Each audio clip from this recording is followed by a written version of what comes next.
Hola, buenas tardes a todos. Nos acercamos una vez más juntos a la palabra de Dios para compartir nuestro ratito de oración. Seguimos leyendo el capítulo 7 del Evangelio según San Mateo. Hoy leemos el final de este discurso que nos viene acompañando desde hace varios días, el discurso llamado del Monte, que empezó con las bienaventuranzas. Jesús dijo a sus discípulos: no son los que me dicen Señor, Señor, los que entrarán en el reino de los cielos, sino los que cumplen la voluntad de mi Padre que está en el cielo. Muchos me dirán en aquel día: Señor, Señor, ¿acaso no profetizamos en tu nombre? ¿No expulsamos a los demonios e hicimos muchos milagros en tu nombre? Entonces yo les manifestaré: jamás los conocí, apártense de mí ustedes los que hacen el mal. Así todo el que escucha las palabras que acabo de decir y las pone en práctica puede compararse a un hombre sensato que edificó su casa sobre roca. Cayeron las lluvias, se precipitaron los torrentes, soplaron los vientos y sacudieron la casa, pero ésta no se derrumbó porque estaba construida sobre roca. Al contrario, el que escucha mis palabras y no las practica puede compararse a un hombre insensato que edificó su casa sobre arena. Cayeron las lluvias, se precipitaron los torrentes, soplaron los vientos y sacudieron la casa. Esta se derrumbó y su ruina fue grande. Cuando Jesús terminó de decir estas palabras, la multitud estaba asombrada de su enseñanza, porque él les enseñaba como quien tiene autoridad y no como sus escribas. Palabra del Señor. Después de escuchar todas estas enseñanzas que, como decía, veníamos compartiendo y la gente estaba escuchando allí en el monte, Jesús termina con una invitación a dejar que todas esas palabras se guarden, se conserven en el corazón. Podemos recordar aquel comentario que nos hace Lucas en su Evangelio: la Virgen conservaba estas cosas y las guardaba en su corazón. Que sirvan estas palabras para edificar la propia vida, entender que se puede uno limitar a una comprensión intelectual, a satisfacer un deseo de conocer un poco más la manera de vivir y de entender la vida de Jesús. En este caso se trata de poner en práctica, no solo de conocer intelectualmente, sino de buscar que, en definitiva, todas nuestras capacidades sirvan para hacer carne el Evangelio y todas las consecuencias del Evangelio y todas las directivas, todas las indicaciones que Jesús nos da a través de él. Así se construye una vida sólida, una vida capaz de enfrentar los torrentes, los vientos, las tormentas de la vida.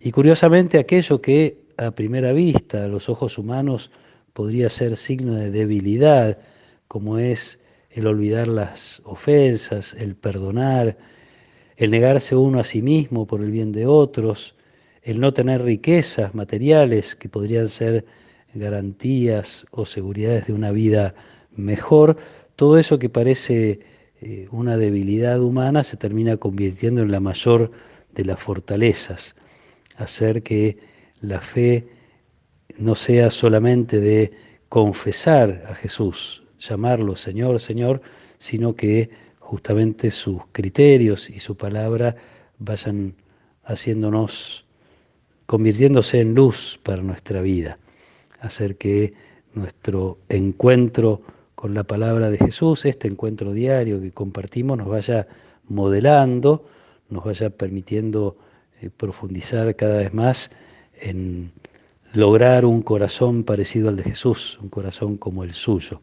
Hacer la voluntad del Padre, dijo Jesús que era su alimento, que este sea también nuestro alimento, que sea aquel también que nos permite, aún en medio de las dificultades, abrazar esa voluntad, incluso amar la voluntad de Dios, así como Jesús en el huerto de los olivos, antes de pasar por la pasión, le dice a Dios: que se haga tu voluntad y no la mía. Esta conciencia de que la voluntad de Dios siempre es mejor, aunque a veces nos cueste entenderlo y aunque a veces incluso nos duela. Intentar hacernos cada vez más algo que ya somos, porque Dios nos hizo sus hijos. En todo caso, la vida de fe y la práctica concreta de la fe y edificación de la propia vida sobre las palabras de Jesús, sobre la firmeza y la verdad que muchos celebraban. Este enseña con autoridad, no como los escribas que tenían la costumbre de repetir cosas, a veces alejadas de la realidad cotidiana. Construir la vida en la palabra de Jesús es posible porque hemos sido hechos hijos. Nuestra tarea empieza o nace a partir de un don. Dios se da a sí mismo invitándonos a compartir su vida ya desde ahora, invitándonos a construirla de tal modo de compartir su vida para siempre. Hace poco escuchaba una expresión de un poeta español de apellido Gala, que ya es grande, pero se ve que hace algunos años decía esto: si la inteligencia no me sirve para vivir mejor, no me interesa. Si hay una inteligencia que sirve para otras cosas, pero no para tener una mejor vida, entonces no es interesante. En nuestro caso podríamos decir lo mismo. Si nuestra inteligencia para profundizar en la palabra de Dios, si nuestro conocimiento de las cosas de Jesús no se traducen en una vida más plena, más sólida, entonces no debería interesarnos. Nos interesa la fe porque nos hace capaces de vivir en plenitud nuestra vida. Para eso vino Jesús, para hacernos más humanos, más parecidos a aquello que Dios soñó cuando imprimió su imagen en nuestro corazón, especialmente el día de nuestro bautismo.